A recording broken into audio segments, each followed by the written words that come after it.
Eh bien, bonjour à toutes et à tous. Merci d'être parmi nous pour cette nouvelle conférence dont l'intitulé est Transport sanitaire, un modèle en transition. Nous allons donc parler de transport sanitaire et essayer de voir un petit peu aujourd'hui où on en est, quelles sont les récentes modifications qui peuvent impacter le métier. Pour en parler, je vous présente, alors je vais essayer de le faire dans l'ordre. Tout d'abord, le docteur Didier Pourret, vous êtes le président délégué de la commission technique et pédagogique du secours d'urgence et aux personnes et du secourisme pour la Fédération nationale des sapeurs-pompiers de France. Monsieur Thierry Schifano, président de la Fédération nationale de la mobilité sanitaire, c'est tout récent, vous nous en direz peut-être deux mots.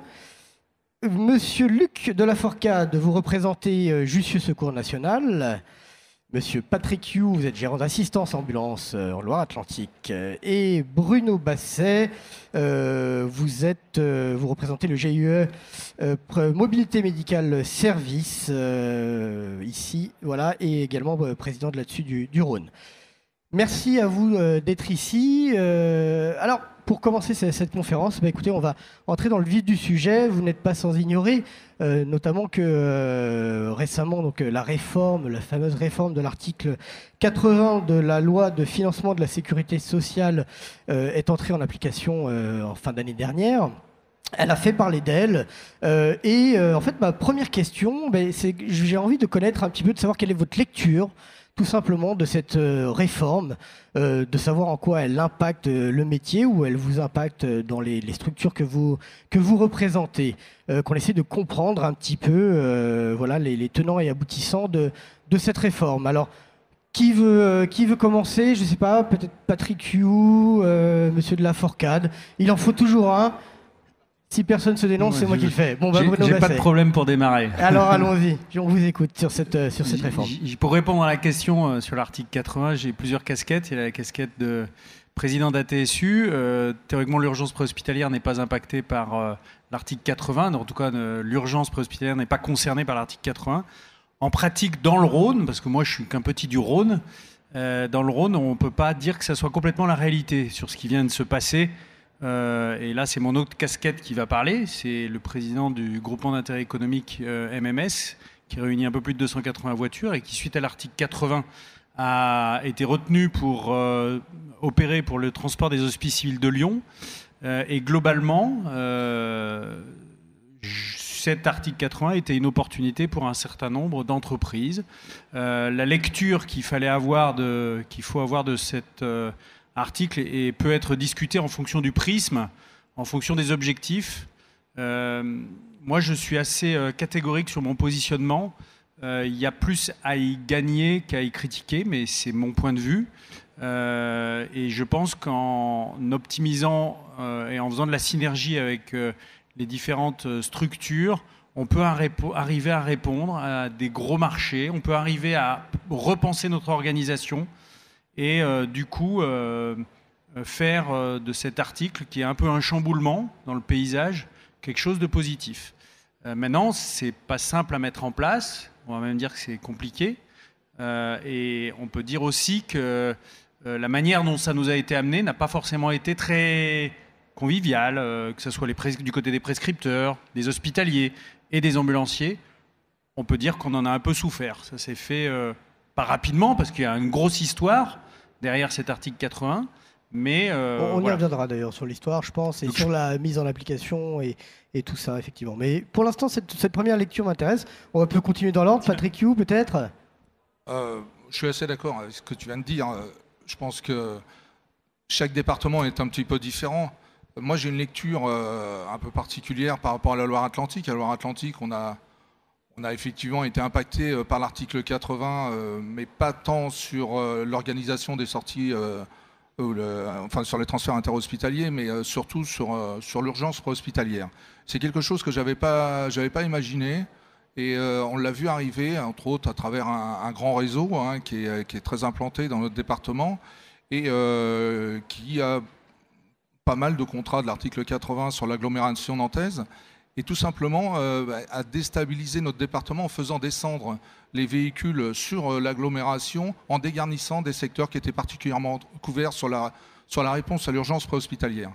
Et ces vecteurs de carence, on n'avait jamais eu autant de carences, même si c'est relativement faible par rapport au national, puisqu'on est à 2,46. Mais n'empêche que la dérive est là. Et en plus, c'est un autre débat qu'on aura, j'espère, tout à l'heure, la réforme, le protocole qui a été signé par les 4 fédérations, le protocole sur la réorganisation de l'urgence préhospitalière, nous inquiète particulièrement, quoi. On essaiera d'en reparler, effectivement. On a plein de thèmes à aborder. Tout à fait. Je vous laisse la parole, monsieur de la Fourcade. Oui, alors, d'abord, c'est important de souligner que l'urgence préhospitalière n'est pas, pour l'instant, en tout cas, concernée par l'article 80. C'est important de le dire.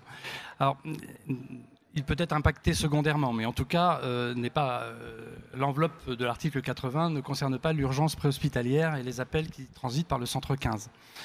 Alors, si l'article 80, c'est l'opportunité pour, du côté de la demande, de structurer la demande, d'adapter la demande aux besoins du patient, autour d'une offre qui elle-même également est mieux structurée à travers l'article 80, et notamment une meilleure collaboration entre l'hôpital et des ambulanciers qui se structurent et se restructurent ensemble, ou en groupe, peu importe la structure en elle-même, mais on arrivera à un résultat positif. À partir du moment où cet article est jeté en pâture sans préparation, sans réflexion préalable, sans tenir compte des travaux qui ont été élaborés, notamment par la Chambre nationale des services d'ambulance, que Jussieu soutient et auquel Jussieu a participé, et avec KPMG, avec une réflexion économique, une réflexion médicale, une réflexion autour des besoins du patient. Il se trouve que l'ARS, la DGOS et en tout cas les tutelles n'ont pas tenu compte de ces études et que cet article a été précipité, sans préparation, et que les dommages sont absolument évidents et ont amené aujourd'hui l'État à faire une sorte de cosmétique pour régler des problématiques ponctuelles. Donc c'est un article qui pouvait avoir des fondements intéressants, mais qui a été précipité et qui donc, pour l'instant, correspond à un véritable bouleversement dans le monde de l'ambulance, qui était déjà fragilisé par une tarification qui est totalement inadaptée, fragilisé du coup par une organisation aussi. Nous sommes employeurs, les services d'ambulance sont des employeurs, donc à partir du moment où on change de payeur, on change de demandeur, on modifie totalement la configuration de ce qu'on peut appeler marché, même si dans la santé on ne parle pas trop de marché. Donc on a assisté pour résumer, au lancement d'une réglementation qui peut avoir des effets positifs, mais qui est tellement précipitée qu'aujourd'hui on est en train de faire de la cosmétique sur des effets négatifs, faute de préparation et faute d'avoir tenu compte de l'avis de la profession. Merci, monsieur Schifano. Oui, un point différent, c'est qu'effectivement l'article 80 a permis à l'ensemble des prescripteurs hospitaliers de comprendre que le transport sanitaire avait un coût. Jusqu'à présent, pour eux, ce n'était pas un coût car ils n'étaient pas à leur charge. Et ils avaient un petit peu des rêves de diva en imposant tout et son contraire, ne voyant le transport que par leur prisme. Et ce fait de cette désorganisation-là a amené ce que le taux de remplissage de nos véhicules ne sont que de 40 à 45% et il se dégradait jusqu'à l'année dernière autour de 40%. Le côté positif, entre guillemets, c'est ce qui a permis aux personnes de s'apercevoir que le transport avait un coût. Le second, je diffère un peu, et c'est normal puisqu'on n'a peut-être pas le même prisme, étant au sein des débats, au sein des discussions, si l'article 80 a été mal préparé, c'est pas qu'il a été jeté en pâture, car rappelons-nous, dès les années 2014-2015, on en parlait, mais nous faisions l'autruche. Non, ça n'arrivera jamais, non, ça ne se produira jamais. 2016, la loi de finances le met en place. Première levée de bouclier, hop, c'est vrai, on n'est pas prêt, on vous donne 11 mois. Et pendant ces 11 mois-là, qu'est-ce qu'on a fait? Bon, passe à autre chose, ça ne se mettra pas en application. Lorsqu'au mois de mai, on met en place, les premières réunions se mettent en place, ils vont le faire. Mais non, ils ne le feront pas, on va le reporter. mois de juillet, première réunion beaucoup plus technique. Ah, là, ça va se mettre en place. Et on commence à réagir en disant, c'est juillet pour octobre.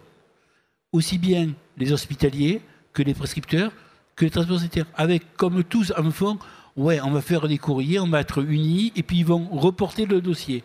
Et puis les derniers courriers sont arrivés mi-septembre. Non, messieurs, l'application, c'est le 1er octobre. Et là, effectivement, personne n'a été préparé. Aussi bien les donneurs d'ordre que les hospitaliers, que les transporteurs sanitaires. Et là, c'est parti, mais vraiment à vélo.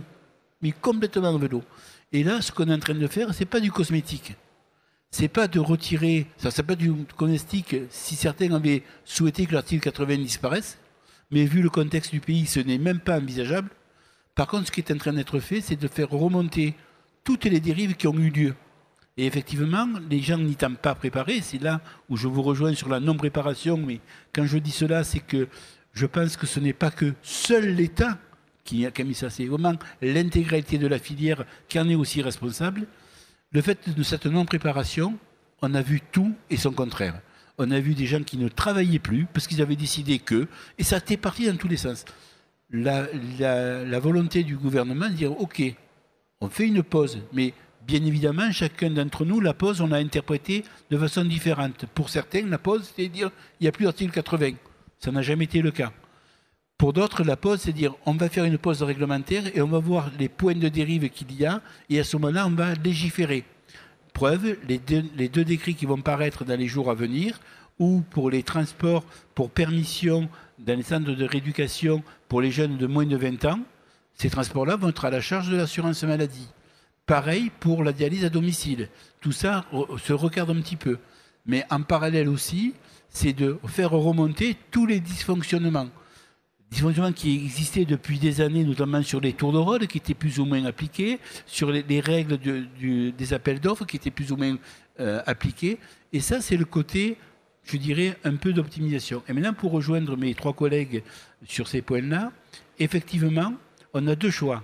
Soit c'est de voir que le côté négatif des choses et on ne va pas avancer, ou alors de le voir de façon optimale, de dire on a une fenêtre de tir qui est là, où tous les astres se sont alignés et on peut réussir notre pari. C'est-à-dire que tout ce que nous avons essayé de faire, de travailler sur de l'optimisation, sur de l'organisation, sur de la fluidité, sur du lissage, sur de la dématérialisation, le fait que le payeur a changé, c'est plus l'assurance maladie, mais l'hôpital, et qu'il a un intérêt à agir, peut nous permettre de réussir. Et si on réussit sur les 20% que représente le marché de l'article 80, on sera capable de retrouver ça sur nos entreprises de façon beaucoup plus forte. Voilà un peu la lecture, je suis un peu long, mais la lecture que j'en fais sur l'article 80. Juste peut-être, je donne la parole au docteur. Vous voulez réagir vraiment sur ce point de vue ? Non, je confirme, quand on disait jeter en pâture, effectivement, l'idée de l'article 80 se profilait depuis de nombreuses années, ça je rejoins totalement Thierry. Par contre, jeter en pâture aux hôpitaux, on a vraiment l'impression que les hôpitaux, eux, n'étaient pas du tout préparés, et là, ça pose vraiment un problème. Maintenant, pour l'optimisation et pour le numérique, puisque la numérisation, effectivement, on est forcément dans cette optique. On n'a pas trop le choix d'ailleurs. Alors, docteur Pourret, donc, vous représentez les sapeurs-pompiers de France. Vous, justement, qu'est-ce qui peut vous inquiéter ou quels sont les questionnements qui tournent autour de cet article ? Normalement, l'article 80 ne devrait pas nous concerner puisque, évidemment, on est sur le même créneau que vous, mais sur la partie urgence préhospitalière. Pour autant, je rejoins ce que disait M. You sur le fait que le rachat, la concentration, le rapatriement de véhicules pour répondre à cet article 80 dégarnit la disponibilité des ambulanciers dans certains territoires. Et ce qui n'est pas sans nous poser un certain nombre de problèmes, puisque c'est pas une inconnue, on ne souhaite absolument pas faire compenser les indisponibilités de transport sanitaire. Et pour autant, c'est ce qui nous impacte de plein fouet. Je prends mon département, 37 000 interventions de secours à personne des sapeurs-pompiers, dont 8 000 par ce qu'on appelle, entre guillemets, carence de transport sanitaire. Donc c'est énorme. Et ça a un fort impact sur notre volontariat, la disponibilité de nos pompiers. Et en effet, il faut qu'on soit attentif à comment cet article 80 impacte nos territoires. Merci, mais j'aurais dû aussi le dire, ce que vous vivez, ce n'est qu'un effet de bord. C'est la mauvaise préparation du dossier qui a fait que cela. Notamment de la région lyonnaise, on l'a vu clairement. Donc ces effets-là, et c'est aussi le côté bénéfique de la pause, a permis de le poser sur la table. Et dire voilà comment les choses. Et je pense que dans les mois à venir, les choses vont revenir dans un bon niveau. Et ce n'est pas pour rien non plus que les 4 fédérations ont signé des protocoles avec l'assurance maladie pour ouvrir le dossier de la réforme de l'urgence hospitalière. Et je ne parle pas du transport sanitaire dans l'urgence, je parle bien de l'urgence hospitalière qui doit revoir l'ensemble des acteurs. Mais c'est un deuxième sujet qu'on pourra aborder si on le veut, mais qui sera beaucoup plus tardif, puisque je pense que cette réforme sera mise en application pas avant la fin de l'année 2019, voire début 2020. Alors, juste une question un peu naïve, et moi j'essaie de comprendre comment est-ce qu'on en est arrivé là. Pourquoi est-ce que c'est une fois que le décret a été mis en application que finalement ces questions se posent et qu'on se dit maintenant est-ce qu'il y a un problème d'organisation de la profession au final, un problème de pilotage? Et ça vient d'où? C'est le mal français. Il y a un texte, on est là pour le contourner. Et depuis 20 ans, on en parle parce que depuis 20 ans, l'assurance maladie n'avait qu'un seul dossier, c'est de gérer le transport par rabot. Et non pas d'avoir une véritable réflexion sur l'organisation. Il faut que les organisations professionnelles se prennent en charge là-dessus. Et c'est chose que nous avons faites. Le deuxième élément, c'est que ce décret-là, mais ça fait 10 ans qu'on nous parle de ces dossiers en tant qu'appel d'offres. Et tout le monde disait non, mais ça ne sortira pas. Et tout le monde disait, il ne sortira jamais. Parce que depuis des années, par contre, on a changé d'étape. Avant, ça pouvait se produire. On a vu par Marisol Touraine, qui fait passer le texte, mais qui le fait reporter immédiatement. Combien de réformes ne sont pas allées à leur bout? Et personne n'avait interprété ça. Et quand le décret est arrivé, ils sont simplement allés au bout de leur réflexion. C'est ça qui se produit. Et c'est là où on a tous ce tort réciproque, parce que chacun d'entre nous n'a pas fait ces efforts de réforme. Monsieur de Laforcade, vous semblez dessus. Je suis moins optimiste. Je pense que c'est pas que le mal français.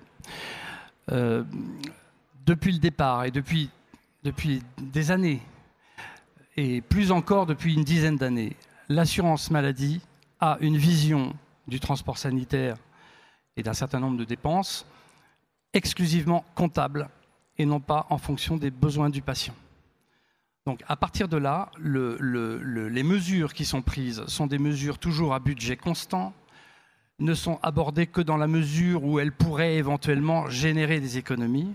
Et à partir de là, je pense qu'on ne peut pas jeter la pierre à la profession elle-même, qui, elle, est sur une sorte de marché avec un équilibre économique à préserver, mais se retrouve face à un dogmatisme de l'assurance maladie qui est exclusivement une approche comptable.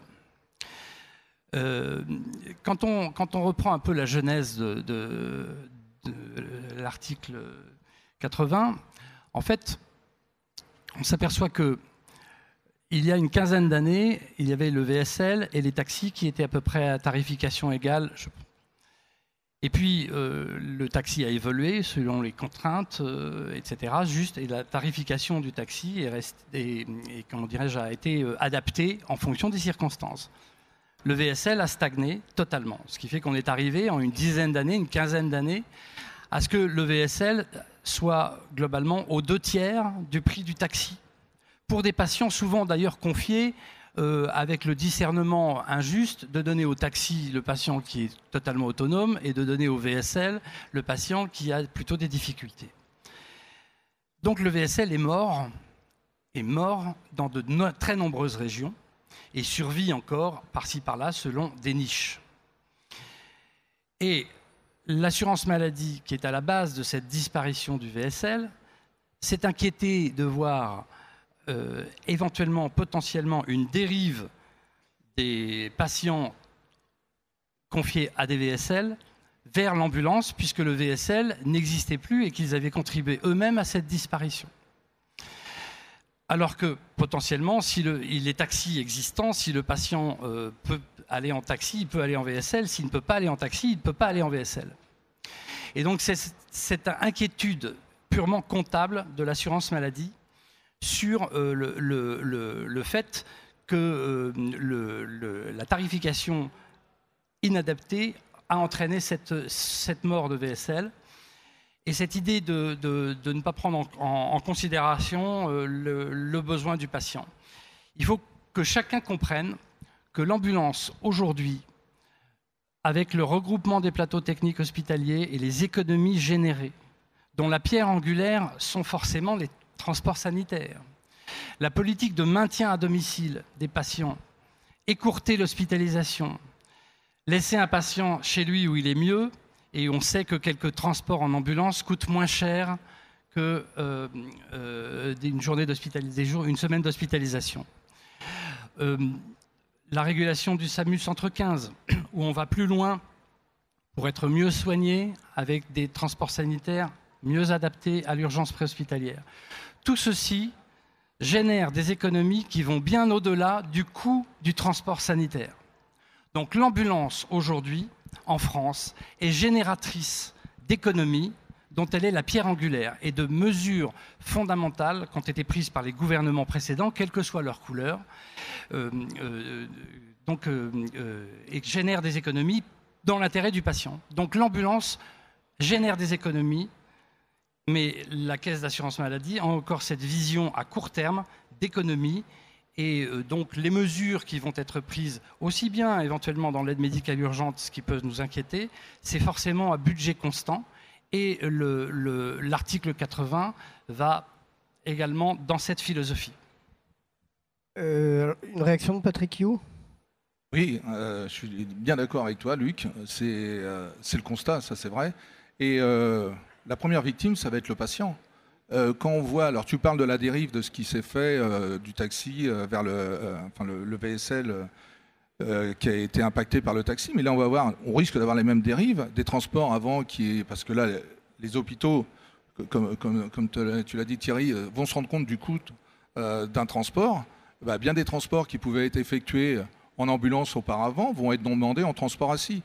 On va débrancher la perfusion juste avant le transfert du patient, etc. Enfin, moi je veux bien, j'entends tout le temps ces belles paroles et c'est formidable. Nos 4 fédérations, vous signez des choses. Moi je suis qu'un petit ambulancier de province, etc. J'ai pas de légitimité pour prendre aussi bien la parole. Hein. Mais sur le terrain, moi ce que je constate, c'est depuis 2003 par exemple, hein, pareil, on a entendu des belles paroles. En disant en 2003 c'était la réforme de la garde qui est soi-disant organisait l'urgence préhospitalière. On a vu ce que ça donnait. Et moi je me pose la question, par exemple, des départements d'où sont issus les signataires de ces conventions. On peut en parler. La Loire-Atlantique, c'est un petit département de l'ouest de la France.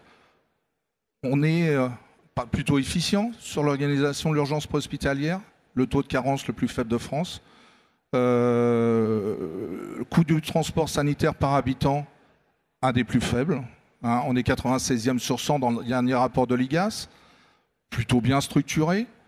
Un turnover personnel sûrement moins important, parce que là aussi, il faut parler aussi du mal-être au travail des ambulanciers, parce que faire que du contrat toute la journée, effectivement, ce sont des patients comme les autres, mais il faut aussi varier le travail, donner de la responsabilité, valoriser son travail. Et ce que je crains, c'est qu'avec tout ce qui arrive, tout ce qui est signé, mais on va désespérer les ambulanciers. Le patient, première victime, deuxièmement, les salariés. On va reparler de la valorisation du travail de l'ambulancier, elle est importante. Bruno Basset, vous vouliez réagir ou pas? Non, je vous vois prendre le micro. Non, je voulais rebondir sur ce que Luc avait dit. La médecine a évolué. Elle évolue encore. Elle évolue plus vite que notre profession. On voit de plus en plus de médecine ambulatoire, d'hospitalisation à domicile. Les patients d'hier ne sont pas les patients d'aujourd'hui et ne seront pas les patients de demain.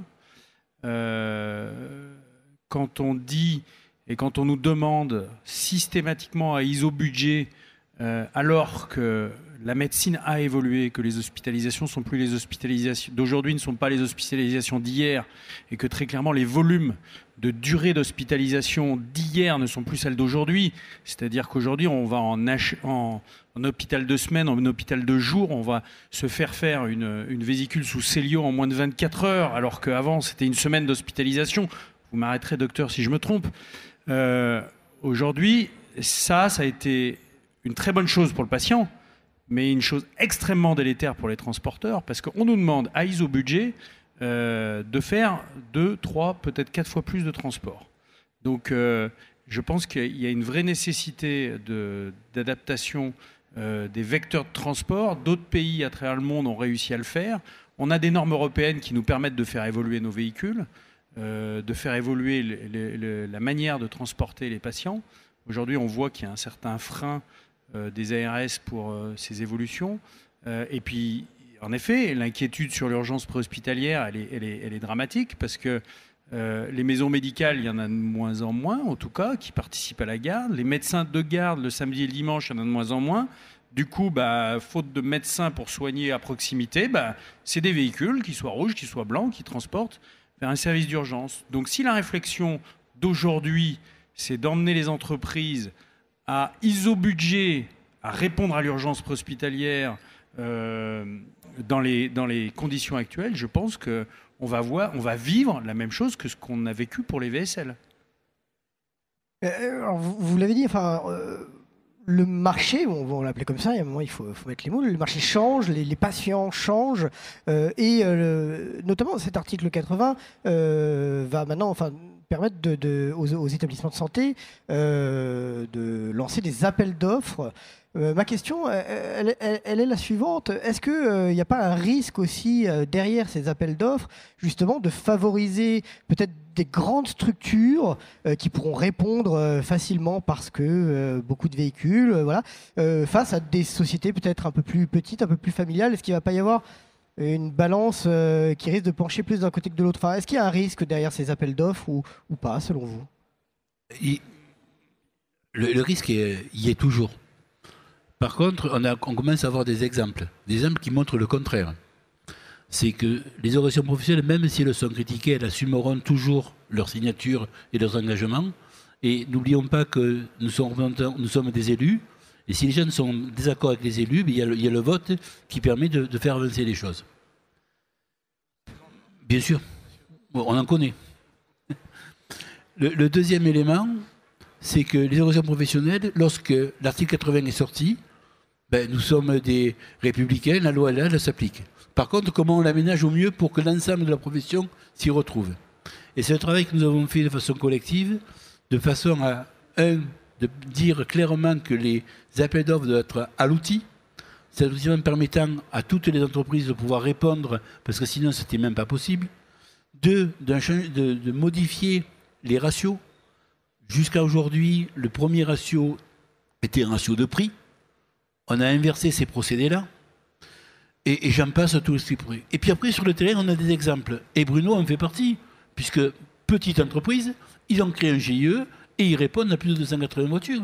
Et ça peut, et en face de chez eux, ils ont quand même des entreprises de assez grosse taille qui n'ont pas pu concourir parce qu'on a échangé tous les deux tout à l'heure. Des gens comme Ramsey qui étaient aussi dans le truc ont été mis hors jeu parce que vous avez su vous coordonner et vous regrouper.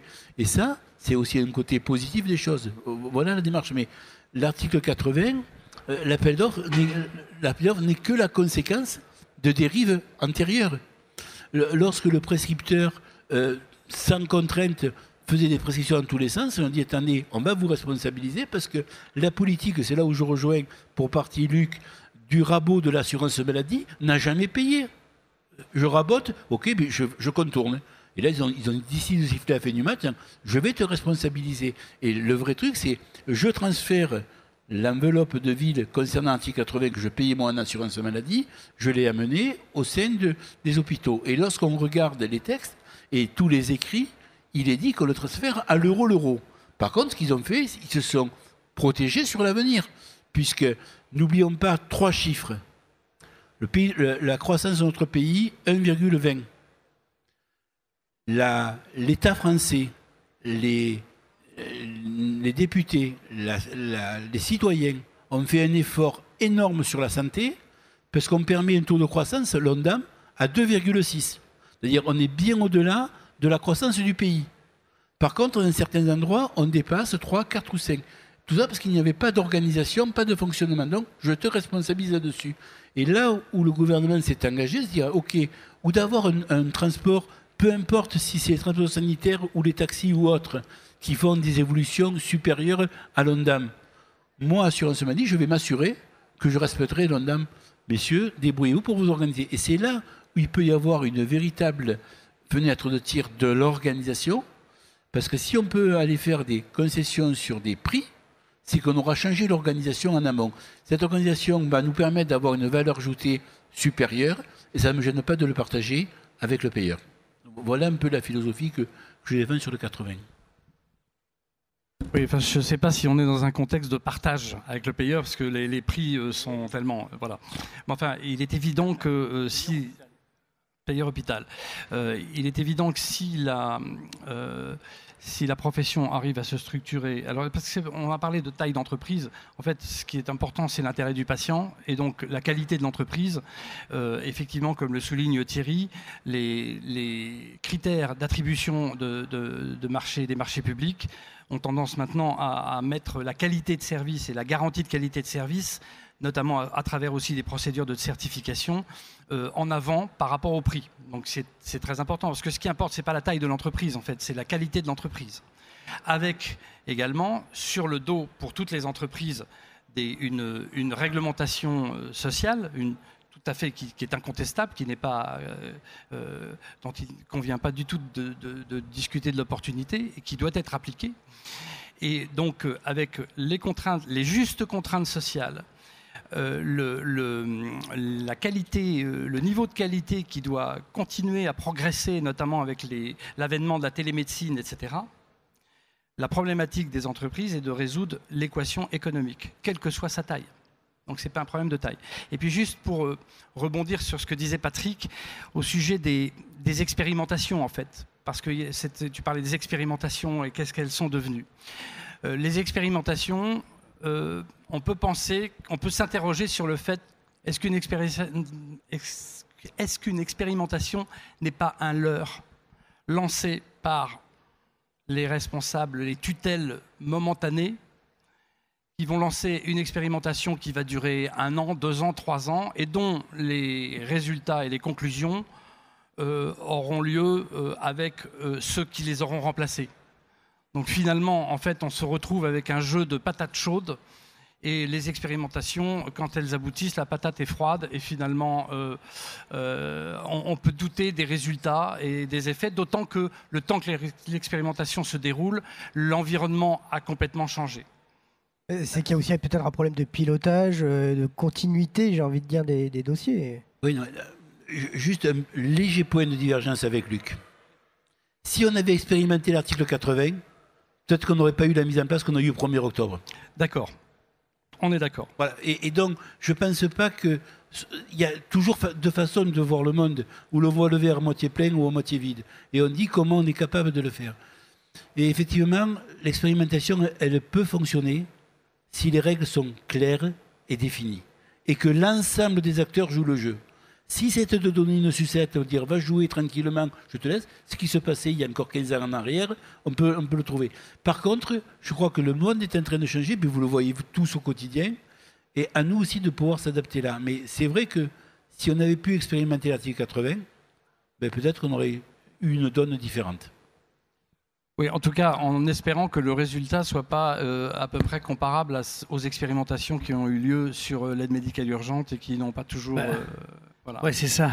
Parce que j'allais dire, si on fait le parallèle avec ce que tu viens de dire, Thierry, sur l'article 80 et l'article 66, là, je vais me retourner vers les pompiers. Sur lequel je suis d'accord. Hein. Voilà, oui, non, mais potentiellement, on peut être d'accord sur le fond, mais si on reproduit l'article 66 qui ont été testés dans quelques départements, on le reproduit à l'échelon national, moi, je voudrais voir la réaction des pompiers par rapport à ces départements. Est-ce qu'ils ont réellement... il y a eu moins de carences ou pas. c'est bien d'expérimenter l'article 66, mais aujourd'hui, nous, dans le Rhône, on a voulu être contributif. La CPM nous a bloqués. Alors, merci Bruno. Ça revient exactement à l'échange avec Luc. Si on a des expérimentations où il y a un seul acteur qui fonctionne, ça ne marche pas. Et si on se revient sur le cahier des charges de l'article 66, nous avions demandé, nous, professions, de façon globale, à avoir entre 15 et 20 départements d'expérimentation. Sur les 20, on en a eu 4. Tout simplement parce que soit les ARS, soit l'assurance 4, soit l'assurance maladie, soit les ARS faisaient en sorte de ne pas y aller parce que qu'est-ce que je vais m'occuper du transport? J'ai d'autres chats à fouetter que cela. Et ça a posé le blocage. Et ça nous ennuie. Parce que si l'article 66 avait fonctionné comme il a fonctionné dans les 3 ou 4 départements qui marchent, on aurait un modèle, on aurait gagné 1 an sur cette démarche-là. Et pour répondre à ta question, dans certains départements où le 66 est mis en place, effectivement, le taux de carence a chuté de façon significative, la participation des ambulanciers a été augmentée et ça nous a permis de tester des points. Par contre, on ne peut pas s'en servir sur le territoire national parce qu'avec 3 voire 4 départements expérimentaux, ça ne répondra pas à la critère. Sachant que notre pays est fait de régions, ce que nous militons, je pense que les fédérations, au moins 3 d'entre elles, le militent dans ce sens-là, d'avoir un modèle régional, voire départemental, à adapter à chacun. On ne peut pas prendre le modèle parisien pour le mettre dans la partie de la Creuse ou le modèle marseillais pour le mettre dans les autres dans les Est-ce que c'est possible, ça, réellement? Mais bien sûr que c'est possible. Et, non, en tout cas, je n'ai pas, à ma connaissance, une fédération qui soit contre l'idée d'une adaptation d'un système spécifiquement à une région. Enfin, je veux dire... D'accord. Non, parce que moi, je comptais 4 fédérations, notamment la Chambre, et puis 3, voilà. Donc, voilà. Donc, je pense que la Chambre nationale a toujours été non, mais c'est que tu as pris un peu la retraite. Donc, sache qu'on n'est plus 3 et 1, il y a 2, 1 et 1. D'accord. Voilà. Il y a longtemps que j'ai pas lu. Il n'y a pas de sujet là-dessus. Les pompiers, ils adaptent bien leurs moyens en fonction des territoires. Pourquoi ça ne serait pas la même chose pour l'urgence préhospitalière, pour les ambulanciers? Bien sûr. Il n'y a pas de débat là-dessus. On est d'accord. Pas de débat. Éventuellement, non. Je ne sais pas. Vous savez ce que j'en pense, hein, messieurs de la loi de l'expérimentation et la loi de finances 66. Thierry, s'il te plaît, je peux... Enfin, nous, on s'est opposés, clairement, à rentrer dans l'expérimentation. Mais tu es venu voir comment ça fonctionnait chez nous. On a été présenté à un conseil d'administration, notre système organisationnel. Jamais, jamais vous n'avez voulu le retenir. Ne serait-ce que sur un schéma départemental. C'est vrai, on a un petit département. Mais moi, ce qui m'interpelle dans la loi de finances 66, et on a d'excellentes relations avec nos collègues sapeurs-pompiers en Loire-Atlantique, c'est qu'on ne fait pas la différence entre l'UPH et la PDS. Donc à partir de ce moment... Ah bah si, Thierry. On est au moins 2. Donc c'est pas possible. On ne peut pas parler d'urgence quand, dans le texte, si on le lit bien, c'est de la permanence de soins. C'est pas la même chose. Et en plus, si on veut être crédible, il faut quand même certains garde-fous.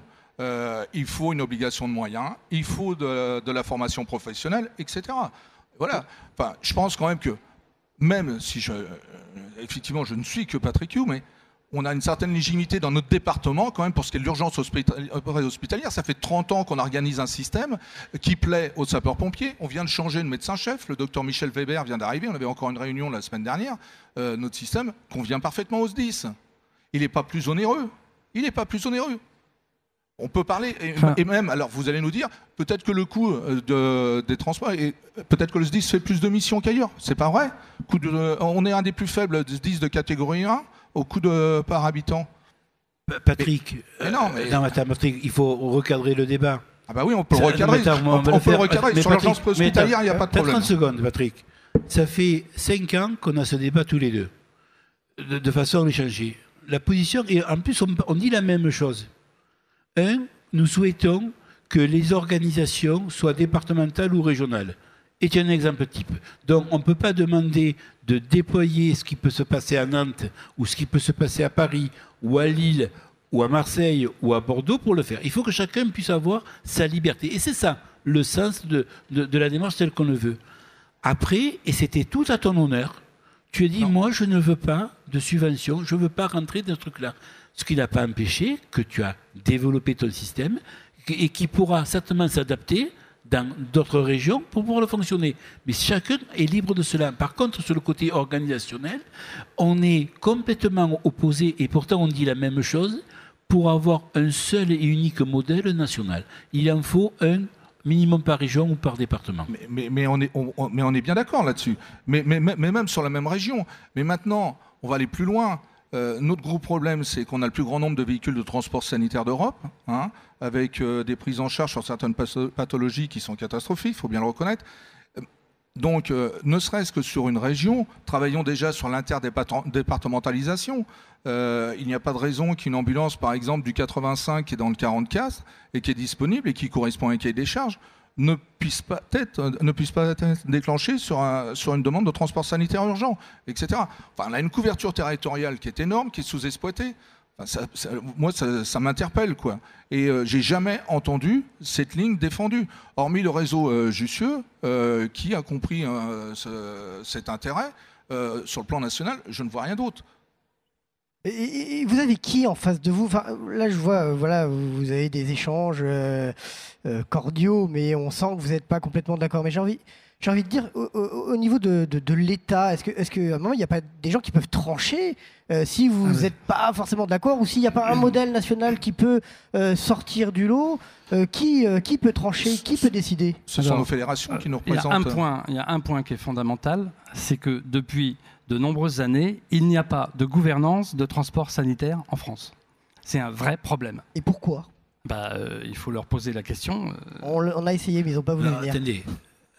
Et là, Luc a tout à fait raison.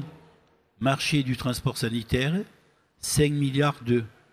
Combien de personnes en face?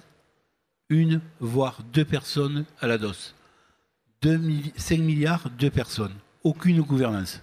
J'irai même plus loin. Je mets en doute le fait que les représentants de la DGOS ou du ministère de la Santé, etc., connaissent la problématique de l'ambulance et aient vu une ambulance de près et la problématique de l'ambulance. Voilà. Donc ça, c'est le constat que nous en avons fait.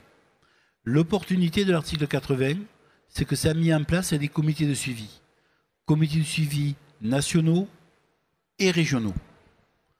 Et là, on a une opportunité pour que ces comités de suivi mutent en comités de gouvernance du transport sanitaire et de la filière en général. Et c'est là où on peut avoir un truc, parce qu'ils ont pris conscience de tout ce que nous avons dit depuis des années, et ça se met en musique. Et on voit bien que les choses sont en train de se structurer. Donc et c'est là toute la force de la régionalisation aussi, si on arrive dans les régions, et c'est là où moi je suis complètement en phase avec ce qu'ils font, puisque chaque région est différente, et on ne peut pas appliquer la même règle d'un côté comme de l'autre. Donc si on a ce pôle, ce comité de pilotage national, pris par des relais des régions, mais de vrai travail. Mais pour cela, c'est facile de critiquer l'administration, mais balayons aussi devant notre porte. Parce que bien souvent, les gens qui vont au comité truc, ils y vont contraints et forcés, et c'est toujours les mêmes qui font le job, alors que les autres n'y sont pas. Et si on a un vrai travail collectif d'engagement de trucs, on peut faire bouger les lignes. Mais prenons-nous en main pour le faire. Alors, je suis pas franchement d'accord. D'abord, on ne peut pas reprocher aux gens qu'on a femmes d'être maigres. C'est quand même quelque chose. Deuxièmement, ça va. Deuxièmement, les organisations professionnelles représentatives, et moi j'ai assisté notamment aux travaux de la Chambre nationale avec KPMG, proposent des solutions, des schémas de fonctionnement, des expérimentations abouties, pas commençantes, abouties. Ça n'a servi à rien, ça n'est pas écouté.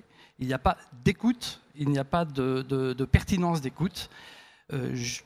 Espérons que les derniers, a priori, on sent que on a senti très récemment que les travaux de la Chambre avaient abouti à une prise de conscience de la DGOS que l'intérêt du patient prime peut-être par rapport, fait en tout cas partie des critères et non pas seulement des critères comptables.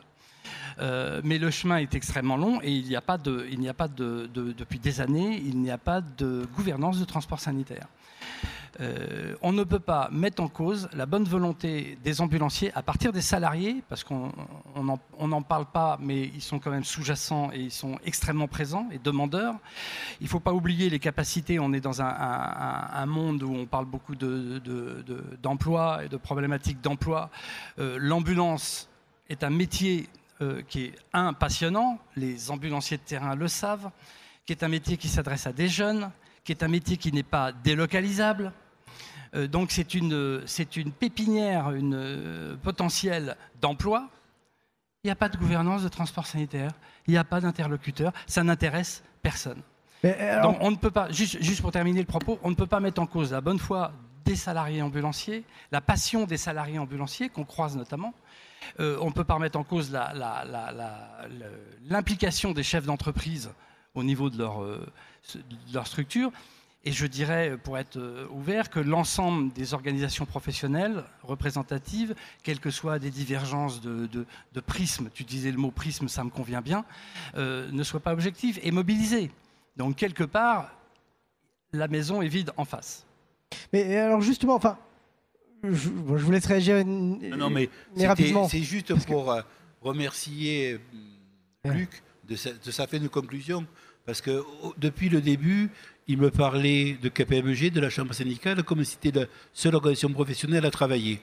À la fin, tu reconnais que tout le monde travaille, je t'en remercie. Pas toujours dans le même sens, mais bon. Voilà, mais ça travaille. Moi, je voudrais qu'on parle justement de ces conditions d'emploi, de ces salariés, effectivement, de ces ambulanciers. Est-ce qu'aujourd'hui, vous considérez que leur métier est suffisamment valorisé, et valorisé aussi notamment à travers leur formation? Est-ce qu'aujourd'hui, la formation de l'ambulancier est représentative de leur travail? Est-ce qu'elle peut être un peu dépoussiérée? Est-ce qu'elle peut être adaptée à ce nouveau visage que prend le transport sanitaire? Déjà, il y a un certain nombre de termes qui sont utilisés par nous-mêmes et qui me choquent, et qui ont été utilisés tout à l'heure et qui me choquent. On parle de transport, on parle de transporteur. Non mais, je veux dire, on rêve. On est une profession de transport sanitaire, avec le terme sanitaire qui est de plus en plus prégnant et de plus en plus important. Donc, ne parlons pas de transport de malades, parlons de prise en charge de patients. Surtout des patients qu'on va emmener plus loin encore, parce que la régulation médicale des SAMU, qui est d'une pertinence extrême et qui entraîne également des économies, on l'a dit tout à l'heure, mais également, ça change la physionomie du transport en lui-même, qui devient une vraie prise en charge de long terme. Emmener le patient et le déposer à l'hôpital du coin, du secteur, c'est prendre en charge un patient, passer un bilan, éventuellement l'emmener à 40 km parce qu'à 10 km, ce n'est pas adapté. C'est un autre métier. C'est un métier qui évolue avec la télémédecine, avec les tablettes numériques, etc. C'est un métier qui fondamentalement qui évolue et qui évolue vers la santé, sans exclure la mobilité du patient sur des contextes non urgents où c'est quand même un métier de santé.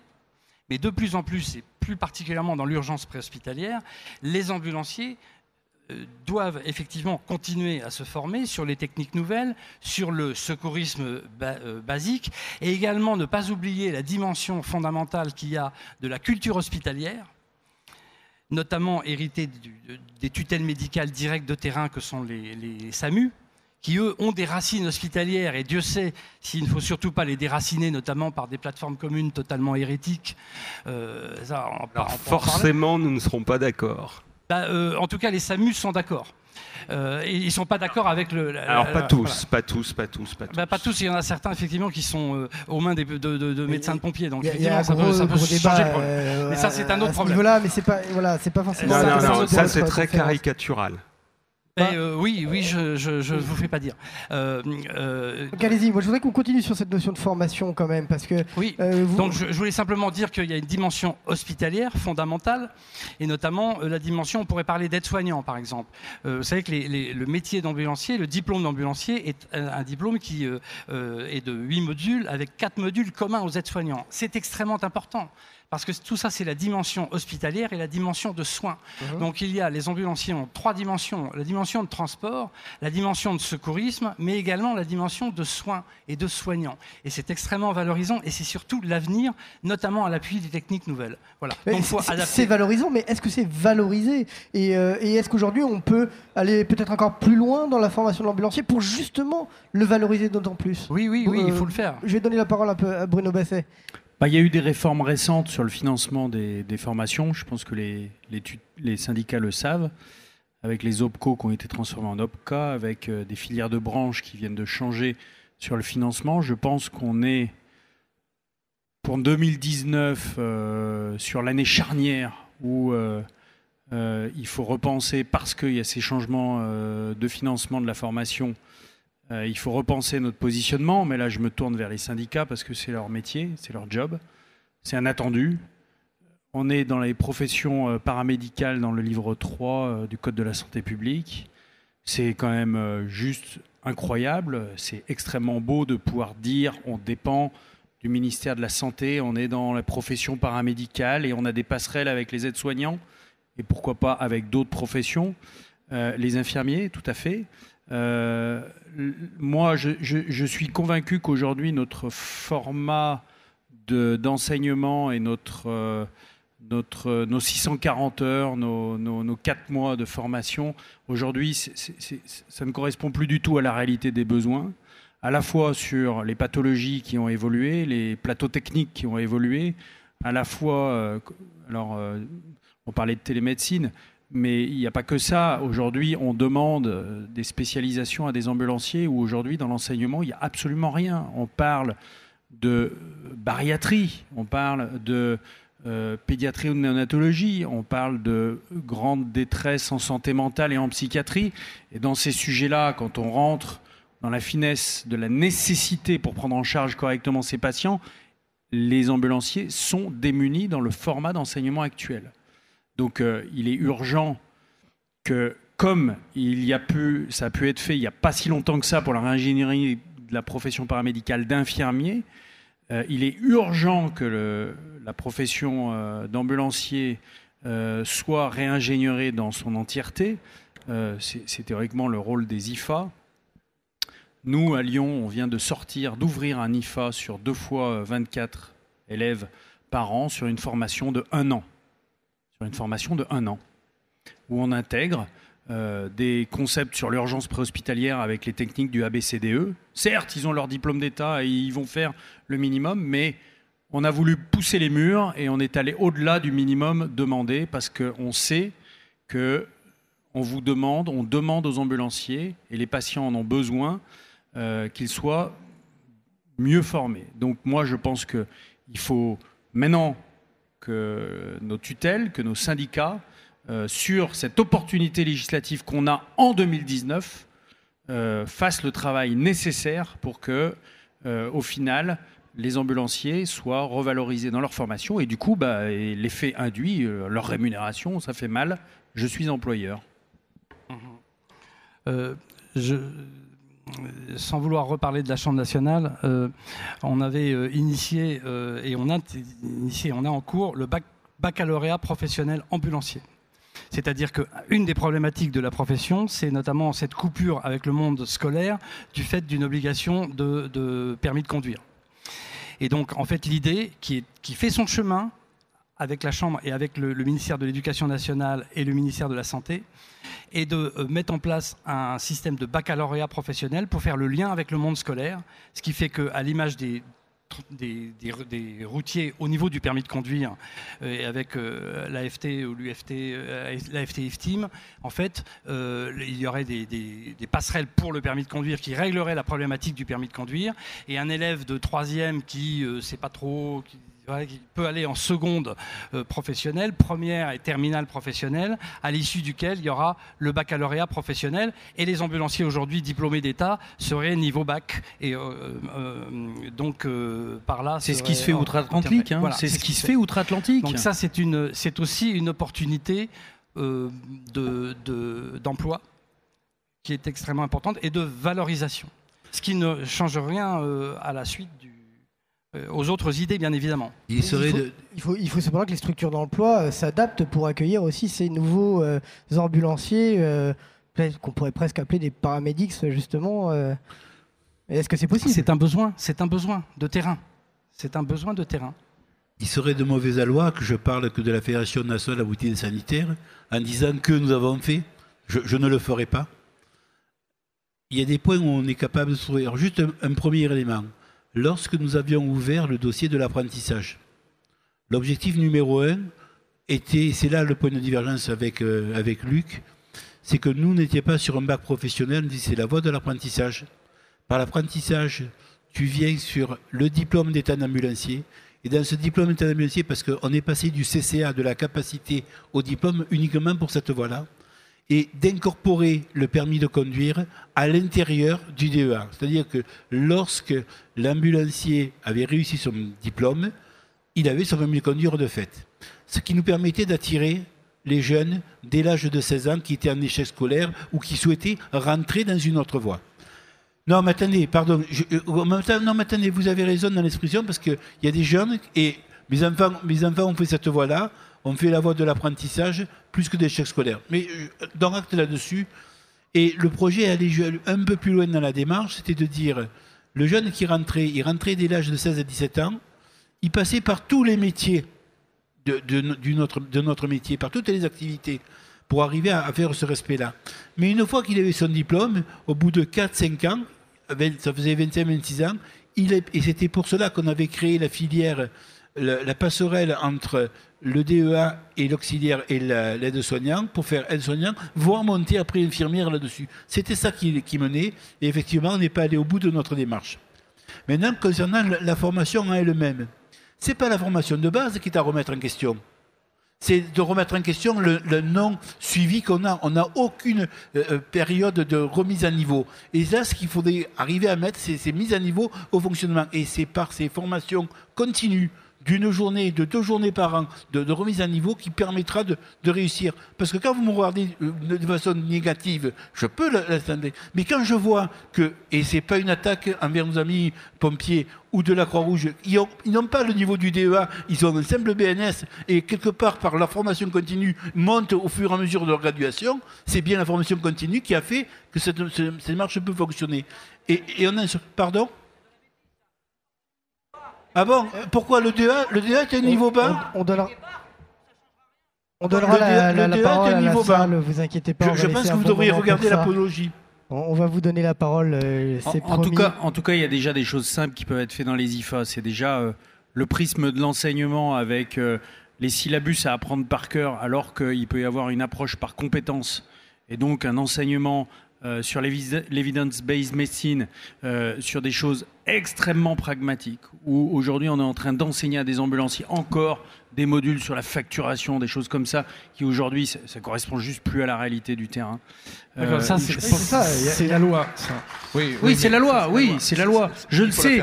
Mais il faut faire évoluer le texte. Mais les aspects qui doivent être évolués, c'est ces points-là. Demander à des ambulanciers de remplir des annexes, des factures, des choses, ridicule. On est ridicule. On est d'accord. Ridicule. Il faut leur apprendre à soigner.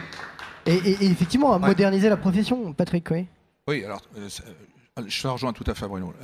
Là-dessus, notre formation a besoin d'être réformée. Ça, c'est évident. Et il faut qu'on aille de plus en plus vers des formations américaines, nord-américaines, type PHTLS, AMLS, comme citait Bruno avec la BCDE, où on apprend vraiment à travailler à deux, etc. Ce qui n'est pas le cas de la formation du DEA, où on apprend encore un pont amélioré. Et il n'y a pas un cahier des charges techniques national. Chaque IFA a sa propre...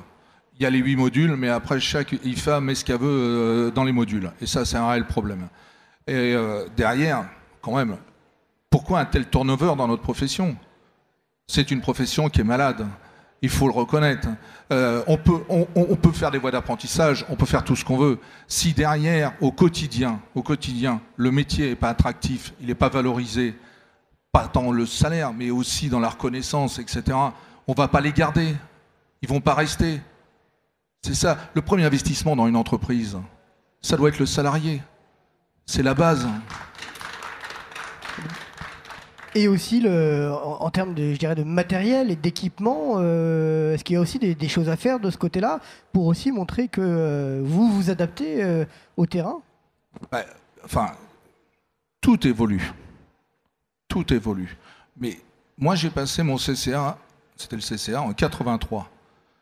Qu'est-ce qui m'oblige vraiment hormis la FGSU, tous les 4 ans, à avoir de la formation continue? Vous imaginez un mécanicien automobile qui a appris il y a 30 ans, vous croyez qu'il n'a pas bénéficié de formation continue pour suivre l'évolution des véhicules? Ben, pas nous. Là, on voit qu'on a de plus en plus de technicité dans nos véhicules.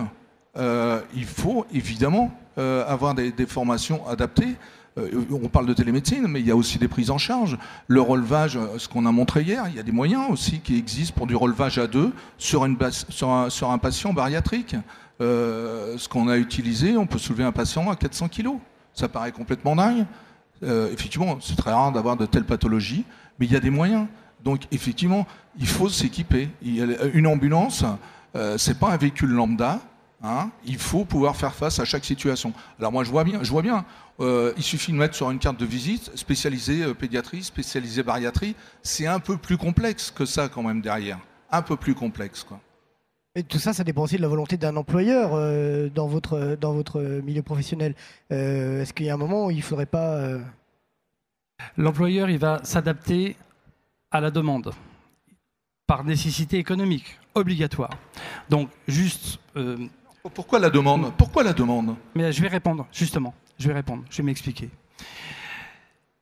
Dans un département où les ambulanciers pratiquent, ou dans une entreprise où les ambulanciers pratiquent au quotidien une réponse à l'urgence préhospitalière, avec des urgences de toute nature, avec évidemment l'appui du SMUR dès lors qu'une médicalisation est nécessaire. À partir de là, bien sûr, on doit avoir le matériel, bien sûr, on doit avoir la formation, oui. Comme le dit... Attends, ne me coupe pas, s'il te plaît. OK. Encore faut-il qu'il y ait la demande. Donc, dans un département où les ambulanciers sont privés d'urgence parce qu'il y a une répartition des urgences qui n'est pas en fonction du meilleur vecteur dans l'intérêt du patient, mais qui est éventuellement d'envoyer simplement une typologie de secours et pas d'autre, à partir de là, l'ambulance se dégrade. Ce que je veux dire par là, c'est que si l'ambulancier ne fait pas d'urgence, il n'aura pas ce complément indispensable à la formation.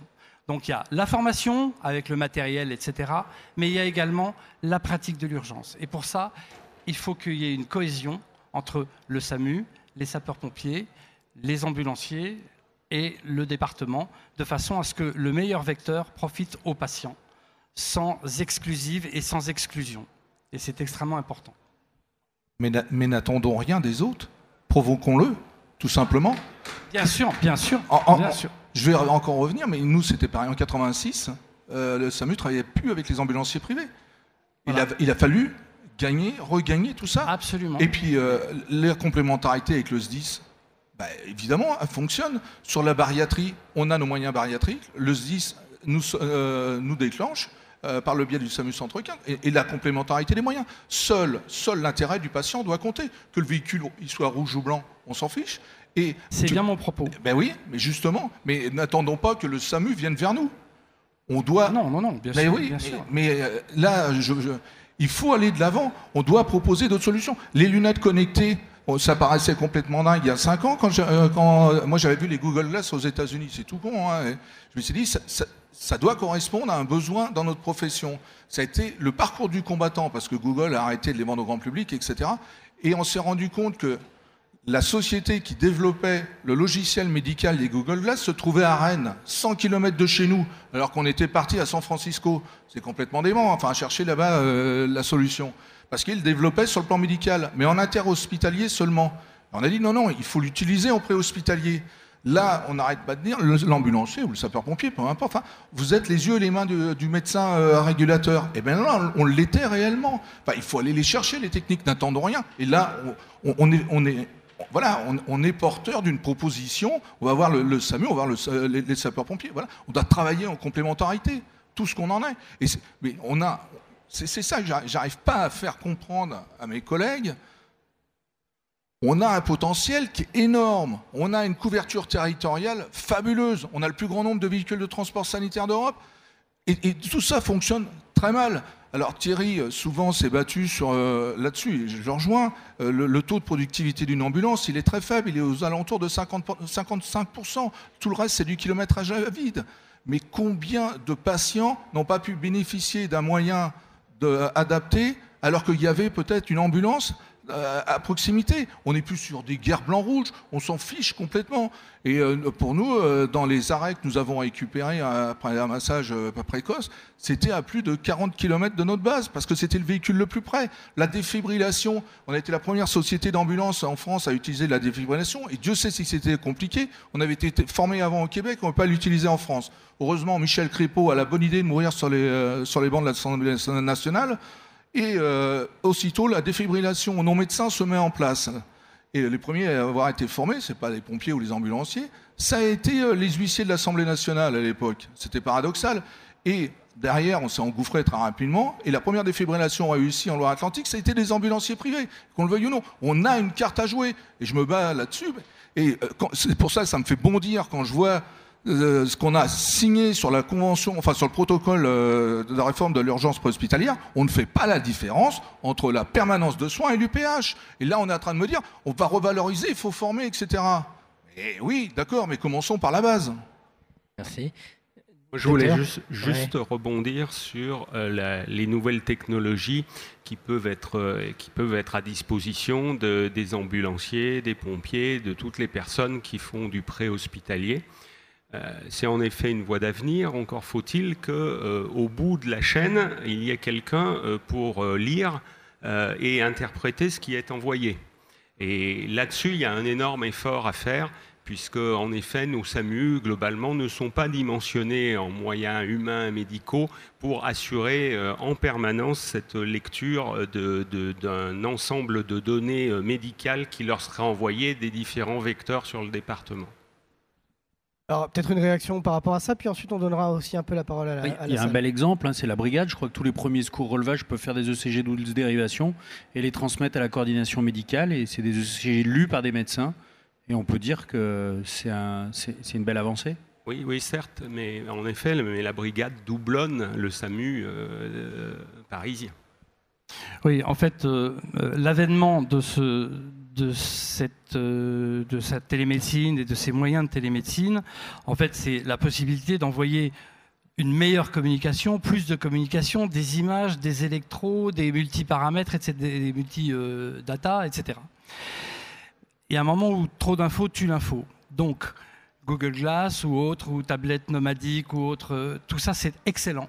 C'est l'avenir, il faudra les utiliser. Mais il faut les utiliser en collaboration complète et avec une volonté de collaboration avec le SAMU, de façon à y venir progressivement sous forme de protocole. Il faut que ça soit organisé. Et puis, et c'est là où c'est aussi valorisant pour l'ambulancier. L'ambulancier, il va avoir au bout, on ne peut plus dire du fil, au bout du satellite, il va avoir le SAMU et il va lui transmettre des informations. Et donc, la responsabilité de l'ambulancier sera de lui transmettre les bonnes informations et pas toutes les informations et pas trop d'informations. Donc, on va compter sur le discernement de l'ambulancier pour ne pas envoyer un électrocardiogramme sur la foulure de cheville. C'est très caricatural, mais... un peu quand même. Effectivement, les SAMU, je rejoins docteur, les SAMU ne sont pas dimensionnés aujourd'hui, et même psychologiquement, la permanencière n'est pas forcément formée pour recevoir des images, tout type d'images d'un accident ou autre. Donc, et ça viendra. Et d'où ce besoin de discussion aussi, pour vous adapter ensemble à ce genre de choses. Voilà, c'est une adaptation à venir et à croître et à venir en dimensionnement progressif, mais c'est urgent parce qu'effectivement, il y a la technologie qui ouvre des perspectives fantastiques et qui vont reposer notamment sur la capacité de l'ambulancier à discerner, sur le discernement de l'ambulancier en tant que professionnel de santé pour transmettre exactement les bonnes informations nécessaires. Et puis après, bien sûr, ça laisse aussi aux médecins régulateurs la possibilité de dire, tiens, fais-moi l'électro, envoie-moi le dextro, envoie-moi ci, envoie-moi ça. Donc en fait, ce sont des outils il faut pas noyer que ça soit une noyade d'informations, mais il faut au contraire que ça soit utilisé avec discernement de part et d'autre, et c'est valorisant, notamment pour l'ambulancier. Et comme pour tout, il faut une pertinence de l'acte qui est fait. Le deuxième point sur lequel je voulais revenir, c'est sur la réglementation et la non-évolution ou l'évolution lente de la réglementation. En effet, il y a toujours un décalage entre la technologie, les nouveaux outils, la facilité d'administration de certains médicaments maintenant, par rapport à une réglementation qui se retrouve très vite obsolète et qui devient freinatrice. Et là-dessus, il y a des grands pas à faire au niveau réglementaire pour que finalement on puisse faire des choses pour le bénéfice des patients, sans forcément, puisqu'il n'y en a plus, avoir à chaque fois un médecin au chevet du patient. En effet, mais c'est là que le mot expérimentation prend un sens. Mais je reprends ce que disait Patrick Hugh, l'histoire des Google Glass, c'est quand même un exemple en tout cas, intéressant de se dire, bon, effectivement, on essaye ça, on se met d'accord avec le SAMU, et on voit si ça marche pas, si ça peut être adapté. Il faut tester aussi. C'est le but, et bien évidemment, on ne les utilise pas sur toutes les interventions. Ça paraît une question de bon sens. Et on s'est rendu compte que ce n'était pas forcément ce qui avait de plus adapté à notre profession. C'est aussi l'intérêt de ça. Toute expérimentation n'est pas forcément vouée à perdurer. Mais par contre, ça a été développé dans un cadre de programme ARS sur les EHPAD, pour les infirmières isolées, etc., qui, elles, peuvent avoir un conseil médical et savoir si un patient nécessite un transfert ou pas, quoi. Donc, on est plutôt maintenant, on utilise au quotidien et de façon quasi permanente sur tous les appels 15, les tablettes numériques. Effectivement, ça correspond à des critères précis, etc. Il y a un travail commun qui est fait. On ne se lance pas comme ça, il y a un travail en amont qui est fait entre les différents acteurs. Et puis là, c'est pareil, le SDIS 44, enfin le 3SM est en train de voir pour des tablettes. Ça ne sera peut-être pas les mêmes que les nôtres. Et puis peut-être que celles qu'on utilise là, dans un an, ça ne sera plus les mêmes. Enfin voilà, il faut évoluer, il faut tester, etc. Mais on doit être porteur et on doit... Si on attend tout des autres, on ne va pas avancer, quoi. Donc... Eh ben, sur cette phrase que j'ai envie de dire presque une forme de conclusion qu'on pourra commencer, je vais laisser parole à la salle. Je sais pas, j'imagine que peut-être certains d'entre vous souhaitent réagir. Alors écoutez, on va commencer par madame. N'hésitez pas à vous présenter, en tout cas à dire d'où vous venez. Alors moi je m'appelle Aurélie Guilloux, je suis ambulancière dans un grand réseau de France désormais, et plus particulièrement dans le 44. Je suis également co-animatrice du secteur ambulancier-ambulancière pour la Confédération Générale du Travail. Dans un premier temps, j'aimerais tout d'abord dire que c'était très intéressant comme discussion. J'aurais juste aimé qu'il y ait un représentant des salariés, car quand on parle d'un modèle en transition, je pense que ça provoque également des choses envers les salariés, et que les salariés puissent exprimer leurs sentiments, ça aurait été souhaitable. Pas au niveau de la CGT en tout cas. Pour l'article 80, au niveau des appels d'offres, alors effectivement, ça peut régler un certain nombre de choses, sauf que là, l'expérimentation a montré une colère envers les patrons ambulanciers. Ma crainte et notre crainte au niveau de la CGT, c'est que cet appel d'offres va être une variable d'ajustement. Et la variable d'ajustement, on la connaît tous, ça va être le patient et le salarié. Le patient, dans le département, nous, on peut le voir déjà. 4 heures d'attente pour un retour dans une structure, ce n'est pas admissible. 4 heures d'attente, ce n'est pas admissible. Et ce, sur un grand réseau, où il y a des véhicules, et 4 heures d'attente.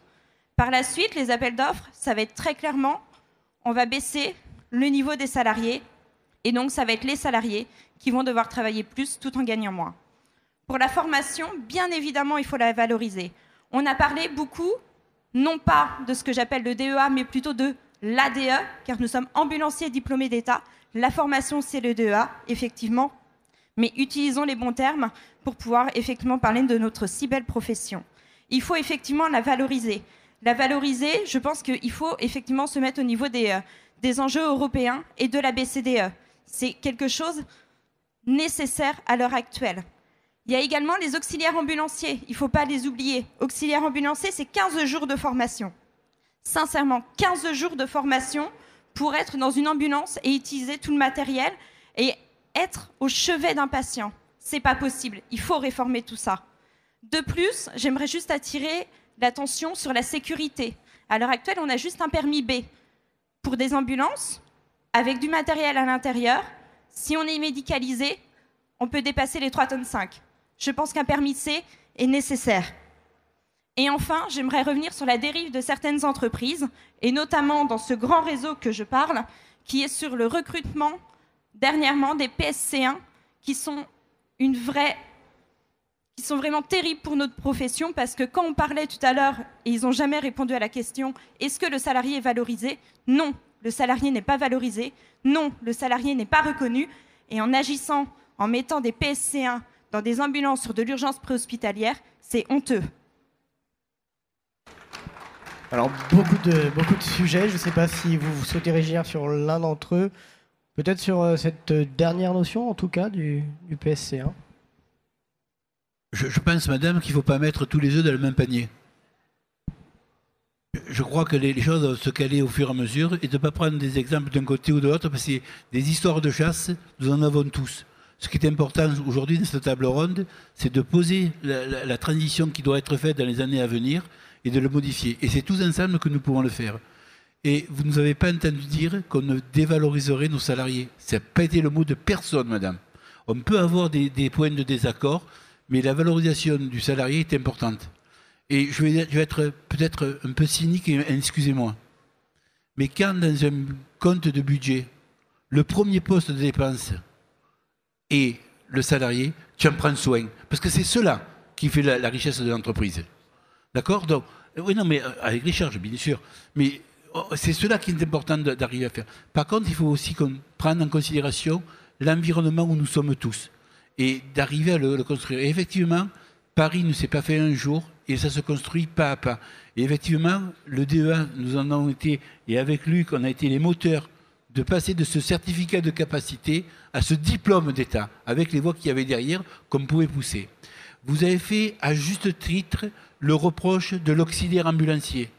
Juste pour vous rappeler qu'il y a quelques temps de cela, il suffisait d'avoir simplement un permis ambulancier pour conduire et assister un patient, comme on dit, sans aucune formation. Deuxième étape, il suffit d'avoir un simple BNS pour être dans une ambulance. On a une norme, il faut le monter. Et effectivement, ça se gradue au fur et à mesure. Et certes que ce n'est pas grand-chose, mais c'est beaucoup mieux que ce que nous avons. Et puis à un moment donné, on se dit, mais est-ce que c'est les heures de formation qui sont importantes ou c'est la pratique sur le fonctionnement? Et on croit plus à la pratique, à ce changement-là de construction. Voilà ce que je veux dire, mais par contre, sachez que ce qui concerne notre fédération, le respect des salariés est intact. Et on voit bien les discussions comme ils sont faites. Et voilà, je n'ai pas grand-chose à ajouter en ce qui concerne toutes les fédérations. Alors vraiment, toutes les fédérations, je n'ai jamais entendu une autre préoccupation que de penser notamment à la valorisation des salariés. Et en tout cas, il faut savoir d'où on vient aussi. Et je pense aussi qu'il ne faut surtout pas se tromper d'ennemis. Ça me paraît essentiel. Ne vous trompez pas d'ennemis. Et pas d'histoire de chasse. Par contre, l'idée d'avoir sur un plateau un représentant des salariés, on a, nous, la sensation, alors je suis désolé, c'est peut-être très paternaliste et ça ne va pas vous plaire, mais on a la sensation aussi de représenter nos salariés parce qu'on les respecte infiniment, et sachez-le. Mais en tout cas, ils auraient leur place également, bien évidemment, et on serait ravis, on serait plutôt, si on nous demandait notre avis, on serait bien évidemment favorable à la présence de représentants de salariés sur un plateau, bien sûr. Juste, il y a un dernier point sur lequel il n'y a pas eu de réponse apportée, c'était par rapport aux patients. où vous citez l'exemple des 4 heures d'attente, l'article 80 a fait significativement évoluer les pratiques et notamment on est sur une gestion de flux qui aujourd'hui sont des flux data qu'on doit automatiser, qui sont bien loin de la réalité des patients, je suis bien d'accord avec vous. C'est en effet inadmissible de se rendre compte que maintenant, parce qu'il y a un changement de paradigme dans l'organisation de la gestion de ces flux, dont nous subissons aussi malheureusement les obligations réglementaires, on travaille déjà là-dessus, on travaille pour améliorer ces transmissions de data. Aujourd'hui, les Hospices Civils de Lyon, c'est 120 000 transports. Vous imaginez les flux informatiques entre la régulation centrale des Hospices Civils de Lyon et l'opérateur qui régule tous ces flux. Il faut une évolution technologique qu'aujourd'hui on est en train de vivre avec les éditeurs de logiciels qu'on est en train de pratiquer pour qu'on puisse aller jusqu'à sécuriser et transmettre l'entièreté des informations concernant le patient jusqu'à l'ambulancier diplômé d'État dans son véhicule. Ça se fait de plus en plus. Il n'y a pas si longtemps que ça, c'était un appel téléphonique avec Monsieur Dupont qui se transformait en Ducon, Monsieur le service A qui se transformait en service B, et puis des ambulanciers qui n'arrivaient pas la faute des ambulanciers, parce que quand en France on parle le français, on dit A et on entend A' ou on entend autre chose. C'est pas un tort que je fais. Donc il y a des évolutions, certes, pas forcément, des fois au détriment du patient, et c'est très triste. Mais je pense qu'on est responsable et on va arriver à améliorer ça. Juste un petit mot, madame a posé une question et je voudrais la reformuler. Vous avez dit, n'est-il pas scandaleux qu'une entreprise, un grand groupe, peu importe, fasse attendre 4 heures un patient? Moi, je vais reformuler la question. N'est-il pas scandaleux qu'un groupe, quelle que soit sa taille, je reprends exactement, n'est-il pas scandaleux qu'un groupe, qu'une compagnie d'ambulance n'ait pas les moyens de faire autrement, de faire attendre 4 heures un patient? Parce que le problème, c'est le moyen. Le problème, ce n'est pas la volonté de l'entreprise. Le problème, ce sont les moyens qui lui sont donnés avec une tarification. Tu as 30 secondes, voilà. Bien sûr. Moi, je connais personne en France qui se lève le matin en disant « Ce matin, je me lève, je vais mal travailler ». Ça n'existe pas. Et effectivement, lorsque le patient arrive à avoir 2 heures, 3 heures, 4 heures de retard, analysons la problématique initiale. On amène le patient pour une consultation. Le patient n'est pas prêt. Il a pas pris, le courrier n'est pas fait. On va attendre. On va arriver au centre de consultation. Le chirurgien n'est pas là parce qu'il est sur une urgence. Tu vas rester 1 heure ou 2 heures. Tu es obligé de repartir. Et si on ne vient pas travailler cette organisation-là, ça ne fonctionnera pas. Et l'impact premier de cette désorganisation, certes, le patient a une qualité de prestation déplorable, mais ce n'est pas lié aux transporteurs sanitaires, ce n'est pas lié au groupe d'entreprises, c'est lié à la désorganisation de la filière. Travaillons l'organisation et les choses vont complètement se modifier. C'est ce que nous croyons profondément. Et cette qualité qui sera apportée auprès du patient, on le retrouvera aussi à valeur ajoutée pour nos entreprises. Une autre question. Bonjour. Thierry, je suis un peu impressionné par ton discours parce que je t'ai toujours suspecté, donc M. Soukmani Rachid, président de la DTS, t'ai toujours suspecté d'avoir orienté la politique de manière à nous conduire tout droit vers l'article 80. Tu nous parles d'organisation. Or, l'article 80 a conduit à tout sauf à une organisation, à une désorganisation des services, à une désorganisation des transports et à une désorganisation du parcours de soins. Donc, j'ai l'impression d'avoir une personne du gouvernement en face de moi quand on parle d'essayer de rationaliser le transport, de nous organiser entre nous avant de faire le reste. Mais comment tu veux qu'on s'organise entre nous quand on a des appels d'offres qui ne sélectionnent que certains transporteurs sanitaires, qui créent de facto une éviction des autres transporteurs sanitaires? Comment veux-tu qu'on s'organise de cette manière-là? Comment tu veux qu'on fasse pour essayer de trouver un équilibre quand on est obligé de demander à nos salariés de faire beaucoup plus de travail pour essayer de compenser les remises qui ont été faites aux établissements? Tu es le premier à dire au départ, avant même qu'on organise nos mouvements, ça servait à rien de nager à contre-courant, que l'article de loi était là de toutes les façons. On a combattu l'article 29 qui était encore plus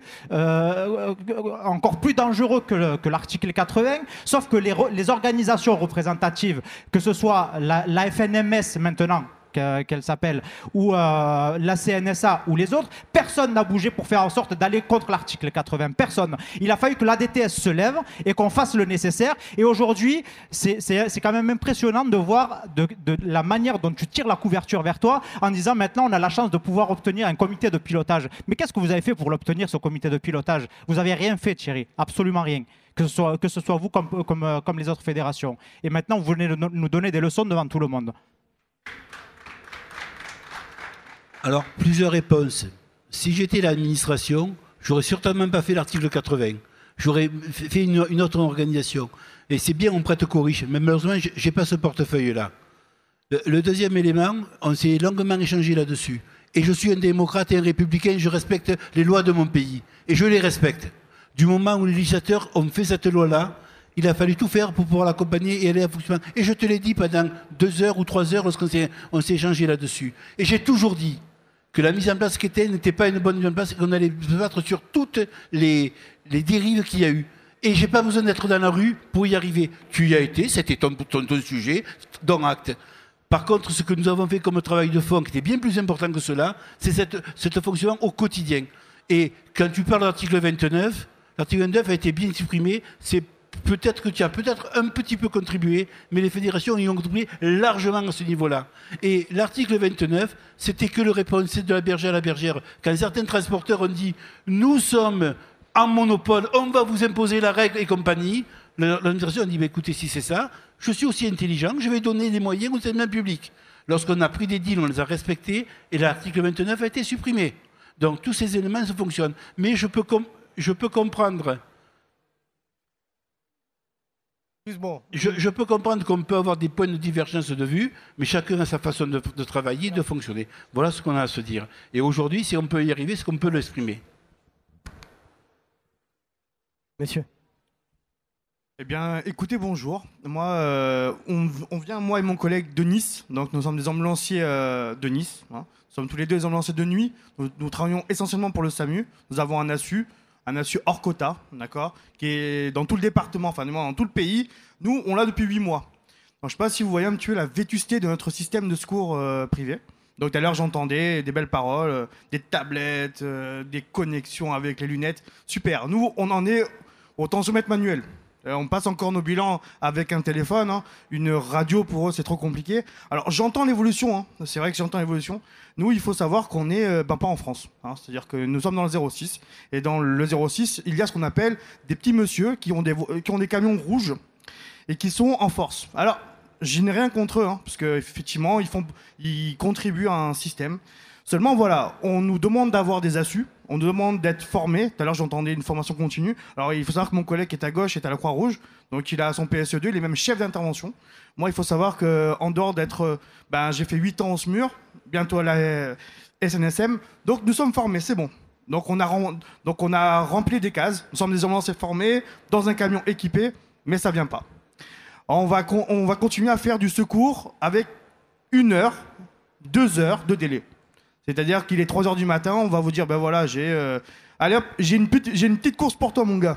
Alors là, je réponds gentiment à l'arme. Je lui dis, moi, une course, c'est chez UPS. Moi, je fais une intervention, si tu veux. Et éventuellement, je suis ni magasinier, ni un coursier. Je suis un ambulancier formé. Voilà. Donc là, je vais répondre au tac au tac. Donc l'arme, en fait, ça va pas lui plaire. Hein. Il va me dire, tu fais ce que je te dis. Bon, il y a 1 heure de délai parce que la dame n'est pas prête. Ah, elle n'est pas prête, la dame. D'accord, parce qu'en fait, elle a rendez-vous. Voilà où on en est. Donc pourquoi? Je vous pose la question, hein, parce qu'a priori, j'ai demandé à mon collègue qui est en face qui vous étiez, parce qu'en fait, je suis arrivé en milieu, donc je ne vous connaissais pas du tout. Voilà, donc je vous le demande, pourquoi dans le 06, ça vient pas. Tout ce que j'ai entendu, c'est magique. Hein. J'ai fait le tour du parc, je me suis dit, waouh, c'est super, des belles ambulances, des gyrophares. Rendez-vous compte que chez nous, le 2 tons, il est autorisé depuis 2 ans. Chez nous, prendre une glycémie, c'est autorisé depuis 24 mois. Chez nous, griller un feu, passer un feu, alors que le code de la loi, enfin le code de la route nous l'autorisait, c'est tout juste toléré. On s'est fait contrôler, moi et mon collègue, avec un équipage SMUR pour un aéroport. Voilà. Voilà, donc je vous pose une question toute bête, s'il vous plaît, éventuellement, si vous pouvez me regarder. Je vous le demande, est-ce que vous êtes au courant que nous sommes un territoire qui n'existe pas dans le secours?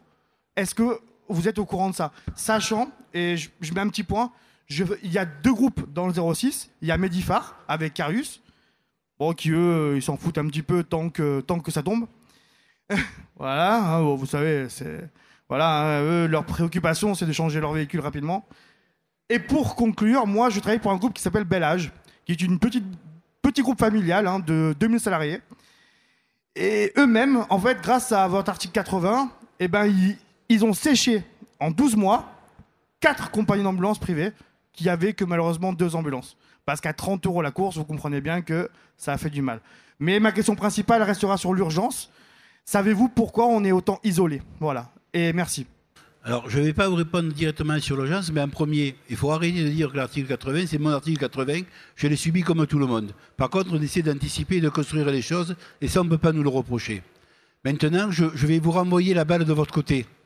Qu'est-ce que vous faites au quotidien pour faire évoluer les choses dans votre département? Et c'est aujourd'hui, vous avez... Non, mais attendez, si je le dis, c'est à bon escient. C'est que quand on regarde les Alpes-Maritimes, nous avons une multitude d'entreprises ils ont cédé leur entreprise avec des micro-entreprises d'1 à 2 véhicules. Pour pouvoir répondre aux gestes hospitalières, ils ont tous demandé d'avoir des véhicules hors quota. Et vous les avez eus, tous. D'accord? Non, mais tous ceux qui ont demandé, ils l'ont eu.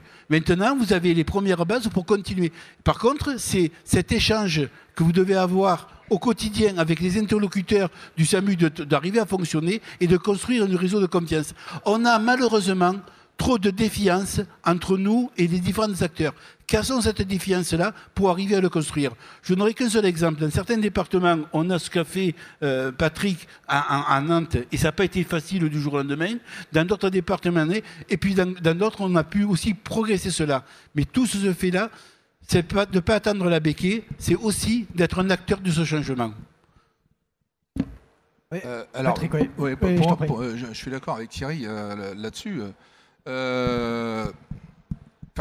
Le hors-quota, c'est pas la réponse exclusive à l'urgence, je suis désolé. Ce qui fait la force, c'est un maillage, un cahier des charges.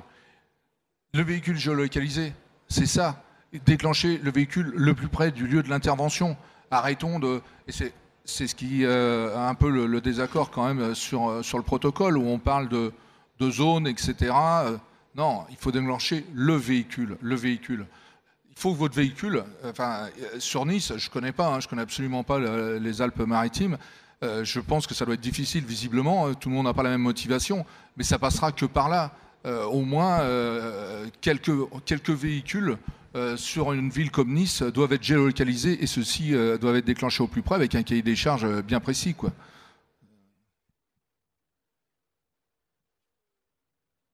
Oui, alors je vous donne le micro, mais après il faudra qu'on a un programme à suivre, hein, donc. Alors, il me semble que vous êtes assistant sans ambulance, et il me semble que vous avez eu une employée de chez nous qui s'appelle Malika, qui est chez nous, hein, qui a fait un éloge sur vous incroyable. D'ailleurs, ça a fait un peu secouer le patron parce qu'ils ont dit, mais vous vous rendez compte, on est encore à l'âge de pierre. Oui, on a une géolocalisation avec Sinouveau, qui n'est pas si nouveau que ça finalement. Voilà. Et rendez-vous compte que pour que Sinouveau rentre dans le jeu, il a fallu 2 ans. Et quand vous parlez de leur quota, j'ai été ambulancier au SAMU 14, SAMU Caen, pendant 4 ans. Rendez-vous compte que l'appel des privés, c'était du primo départ, primo SMUR. Ça veut dire qu'eux-mêmes avaient compris le système. Donc oui, on a une barrière, oui, nous sommes formés, oui, nous voulons faire ce que vous faites, mais ça passe pas. Je suis un des acteurs les plus enragés sur notre profession. Ça fait 14 ans que je fais ça. Je suis un passionné de ça. Malheureusement, ils sont frileux, tendus, et c'est très compliqué. Voilà. Et merci.